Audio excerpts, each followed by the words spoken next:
Hi, I'm Karen. I'm an accountant who's also a crafter. I'm here to teach you essential skills in accounting to help you run your creative business easier and more profitably. Today, I'm continuing my series on pricing your products.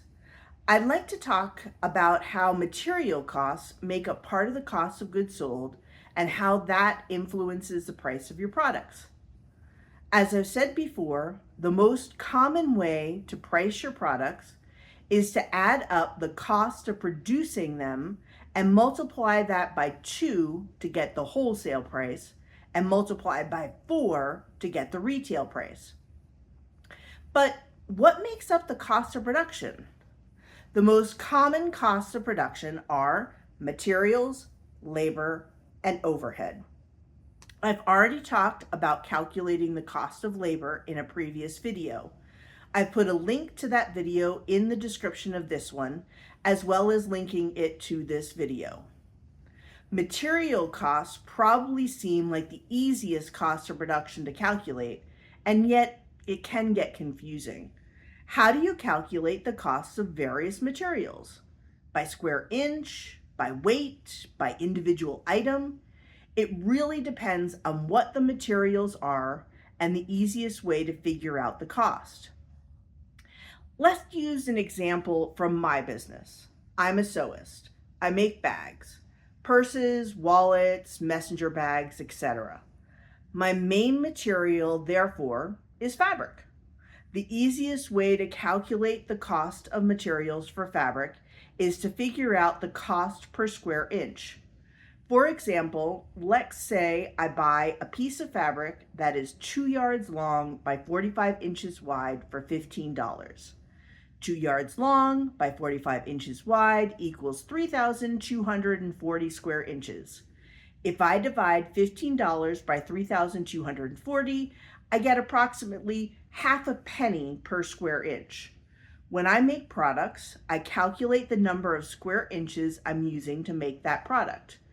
When you're calculating the cost of materials, don't forget to include the cost of any taxes or shipping. So if I bought that fabric online, I might have paid $15 for the fabric, but also 90 cents in taxes and maybe $5 or more in shipping. Any added fees that are directly related to the cost of getting the materials should be included in the cost of materials. I also calculate the total amount of square inches of material that is scrapped and thrown away. Scrap materials that are unusable and therefore are thrown away should be included in the cost of your product. After all, they wouldn't have been made unusable if you hadn't been making that product. But if you have scrap material that is still usable and that you didn't throw out, you shouldn't include that in the cost of the product, but it should remain in your inventory until you use it. Other materials should be calculated in similar ways, but you might have to use different units of measurement. For example, a lot of potters use weight to measure clay, determining the price per ounce.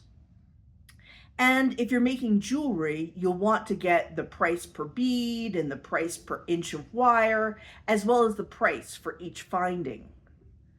Because the cost of materials is so important in figuring out the price of your products, inventory management is very important. You'll need to know not only how much materials you have on hand, but what those materials are worth. It will make it easier to value your inventory and your products if you figure out the cost of materials when you buy the materials and keep records of what you use. If you're interested in learning more about inventory management, let me know in the comments, and I'll make a video about that in the future. I'm very interested in how you price your materials. Please let me know in the comments how you price your materials and how you keep track of your inventory. Do you keep a list of materials in a notebook? Do you have a spreadsheet? What unit of measurement do you use? Square inches, ounce of weight, number of items, etc. And if you're interested in future tips and tricks to make running your crafting or art business easier and more profitable, please subscribe to my channel. Click the subscribe button and select the all bell to receive notifications for my videos as they come out. And if you like this video, please give it a thumbs up. I'm also looking for your input on what topics interest you the most. What problems do you have with your business that I can help you solve? Please comment on this video and I'll be happy to feature your ideas in future videos. Thank you.